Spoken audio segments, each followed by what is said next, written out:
दोस्तों, ये कहानी एक बूढ़े शेर की कहानी है। जंगल में एक बूढ़ा शेर मारा मारा फिर रहा था। बुढ़ापे के कारण उसका शरीर कमजोर हो चुका था और यही वजह थी कि कई दिनों से उसे खाना भी नसीब नहीं हुआ था। बुढ़ापे के कारण वह शिकार नहीं कर पाता था। कोई भी जानवर उसके हाथ नहीं आ रहा था। छोटे छोटे जानवर भी उसे चकमा देकर भाग जाते थे। एक बार वह भटकते भटकते बहुत थक गया तो एक जगह पर रुककर सोचने लगा कि ऐसे कैसे काम चलेगा। क्या करूं, किधर जाऊं, कैसे अपना पेट भरूं, इस तरह तो मैं मर जाऊंगा। अचानक उसकी नज़र एक गुफा पर पड़ी। उसने सोचा कि इस गुफा में कोई जंगली जानवर जरूर रहता होगा। मैं इस गुफा के अंदर बैठ जाता हूँ। जैसे ही वह जानवर आएगा मैं उसे खाकर अपना पेट भर लूंगा।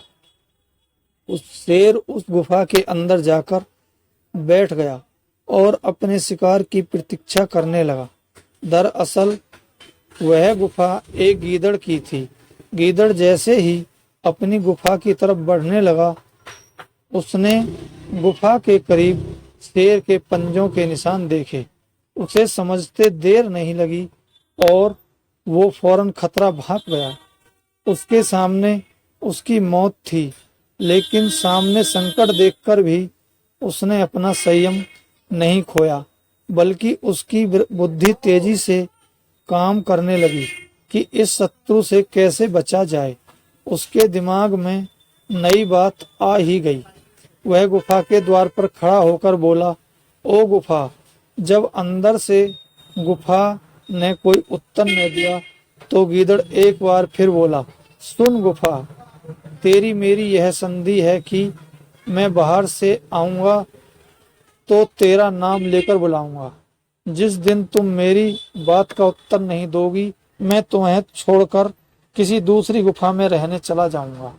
जवाब न मिलता देख गीदड़ बार बार अपनी बात दोहराने लगा। अंदर बैठे शेर ने गीदड़ की यह बात सुनी तो वह यह समझ बैठा कि गुफा गीदड़ के आने पर बोलती होगी। शेर अपनी आवाज को मधुर बनाकर बोला, अरे आओ गीदड़ भाई, स्वागत है। अरे शेर मामा, तुम तो बुढ़ापे में तुम्हारी बुद्धि इतना भी नहीं सोच पा रही कि गुफाएं कभी नहीं बोलती, कहकर वह तेजी से पलटकर भागा। शेर ने उसे पकड़ने के लिए गुफा से बाहर तो जरूर आया, किंतु वह तब तक वह गीदड़ 9-2-11 हो चुका था।